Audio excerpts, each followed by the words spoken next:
Bon, je vous avoue que les boucoles, c'est pas ce qui m'anime dans la vie, hein, je trouve pas ça très intéressant en soi. Mais quand j'étais aux Utopiales, je me suis dit que finalement vous montrer ce que j'avais pu acheter ces derniers mois, ça vous permettrait de voir déjà ce que je lis, ce que j'aime, en tout cas ce qui m'attire dans une librairie, mais aussi et surtout ce que vous pourrez trouver sur la chaîne dans les mois à venir. L'une de mes grandes passions dans la vie, c'est la littérature russe, et j'en ai trois à vous montrer aujourd'hui. Le premier, c'est la princesse Ligovskoï. Je ne parle pas russe, hein, ça se voit. C'est ça, la princesse Ligovskoï de Lermontov. Alors moi j'avais envie de lire son gros pavé, un héros de notre temps, je crois que c'est ça, un héros de notre époque, on est dans l'esprit, et en fait il me fait trop peur, il est absolument énorme. Alors que celui-là, tout petit, je me suis dit qu'on allait rentrer par la petite porte. Après je me suis rendu compte aussi que le roman était inachevé. Voilà.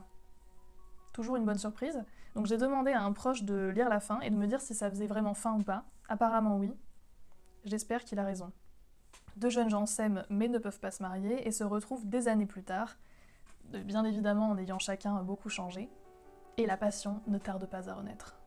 On a aussi deux Tourguenieff. Le petit, c'est Clara Milic, et ça raconte l'histoire d'un homme qui va être très charmé par une jeune actrice qu'il voit sur scène, et il apprend quelques mois plus tard qu'elle s'est suicidée. Il décide alors de mener l'enquête et d'essayer de comprendre quelle femme elle était, et pourquoi elle a commis cet acte. Une incroyable et bouleversante histoire d'amour par-delà la mort. Que faut-il de plus? Et le deuxième, c'est Premier Amour. Il y a aussi Nid de gentilhomme, mais moi c'est Premier Amour dont j'avais entendu parler sur la chaîne de Amy et de Caroline Marie Reeds. Et voilà, et elles en disaient vraiment beaucoup de bien. Alors je n'ai aucun souvenir du résumé, et évidemment derrière c'est, vous savez, folio avec ces extraits là qui ne donnent aucune indication. Hein? Merci. Donc voilà, je peux pas vous en dire grand chose, mais ce sera lu rapidement, parce qu'il m'appelle. Avant de vous montrer la suite de mes excès, je vous invite à vous abonner, mettre un pouce et à laisser un commentaire.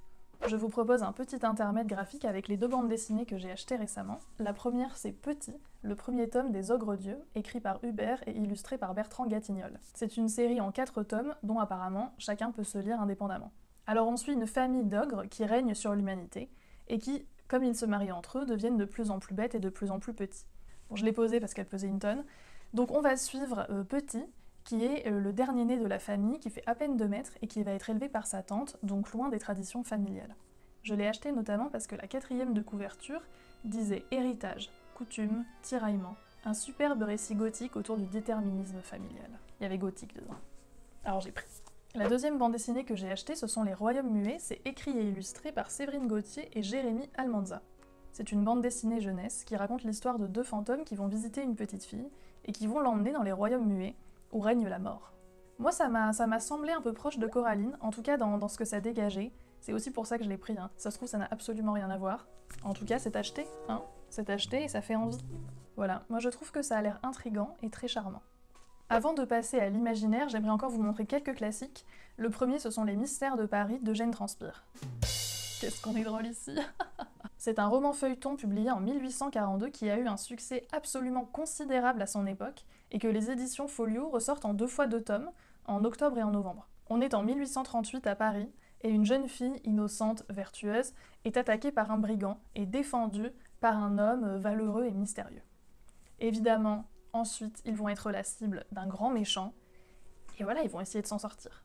Bon, apparemment c'est très mélodramatique, hein. Les méchants sont très méchants, les gentils sont très gentils, mais je pense que ça peut être extrêmement divertissant. Après, j'ai un peu peur parce que parfois les romans feuilletons ne sont bien qu'en feuilleton, vous voyez. Il y a lire d'une traite, c'est lent et répétitif.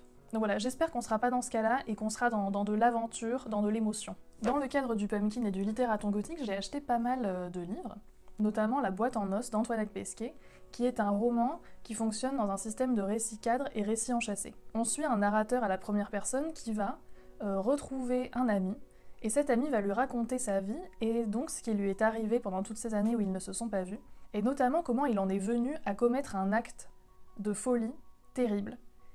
Ensuite, on récupère le narrateur principal, et on suit les conséquences de cet acte sur le personnage et sur tous les autres. Je l'ai lu, et je vous en parlerai dans mon bilan de l'automne. Pour l'instant, je vous dis simplement qu'on est en Écosse, qu'il fait froid, qu'il y a du vent, qu'on plonge comme ça dans la psyché d'un personnage, et qu'on est dans la passion, dans les tares familiales. Vous l'aurez compris, c'est vraiment de saison. Ce mois-ci, pour sa sortie, on m'a offert Les Aiguilles d'or de Michael McDowell, à qui l'on doit bien évidemment Blackwater. Ici, dans ce roman en un seul tome, on suit deux familles dans le New York des années 1880. La première est aisée, plutôt en haut de la société, et la seconde vraiment tout en bas. Et la première, pour gagner en pouvoir, va décider de détruire la seconde. Mais bien évidemment, celle-ci, à un moment, va vouloir se venger. Je l'ai lu aussi, et j'ai fait une vidéo complète dessus, donc si vous voulez connaître mon avis détaillé et savoir si on retrouve des sensations similaires à Blackwater dans ce livre-là, je vous invite à aller la regarder. Pour le littératon gothique, j'ai acheté Histoire de fantômes de Charles Dickens. J'en avais lu une partie parce que Folio en avait aussi pris quelques-unes pour faire un recueil à 2 € qui s'appelait À lire au crépuscule. Et là, on a tout. On a tout, une préface, des notes, ça va être bien.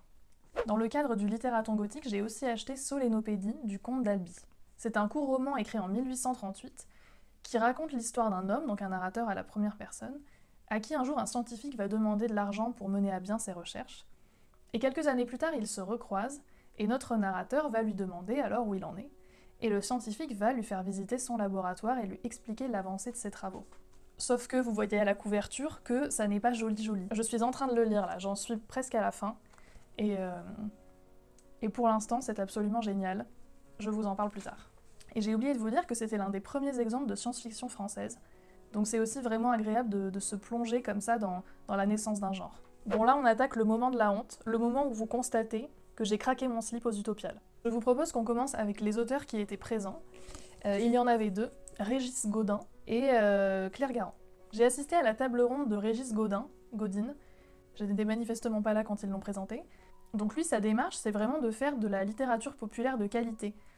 L'idée, c'est que quand on lit son livre, on oublie tout le reste et vraiment on plonge et on laisse le monde de côté. Alors je sais pas très bien de quoi ça parle, le résumé est un peu confus, mais manifestement ça va bastonner et on va vivre des choses un peu épiques. Moi je suis toujours partante. Alors celui-là, il a été dédicacé au mauvais prénom. Moi je trouve ça absolument collector. Merci à celui qui me l'a offert. Donc apparemment là on a des petites filles qui sont en orbite autour de la Terre et à travers l'une d'elles, on va essayer de comprendre pourquoi elles sont là, ce qui s'est passé, mais aussi quel est leur destin. Et apparemment le livre va questionner le droit d'un individu à disposer de son corps. On n'est vraiment pas dans la même ambiance que le précédent, mais ça m'a l'air de poser des questions essentielles. Donc voilà, je me demande comment elle va lier les deux et ce que ça va pouvoir donner. Suite à une émission de la méthode scientifique, j'ai acheté le livre Écorné de ma vie de Lucius Shepard. C'est un court roman qui nous parle d'un homme qui va tout d'un coup se rendre compte qu'il existe un autre homme qui a le même nom que lui, la même apparence que lui, le même métier que lui.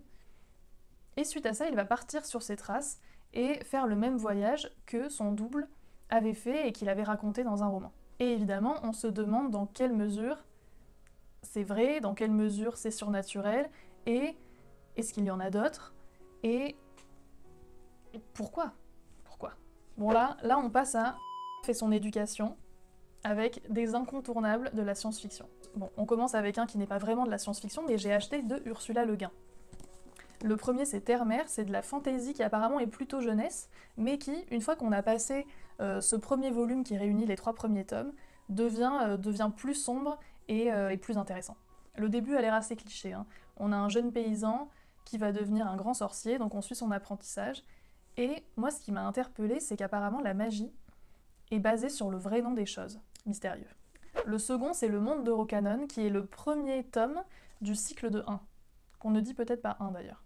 Je ne sais pas de quoi ça parle, mais il me semble que Camelot Magicadou en avait dit du bien, et avait mentionné le fait, je crois, qu'il y avait une sorte de quête et qu'il y avait un petit côté fantasy aussi. Voilà, j'ai envie d'y aller comme il est vraiment court, d'y aller sans trop savoir grand-chose, et de me laisser porter, de découvrir.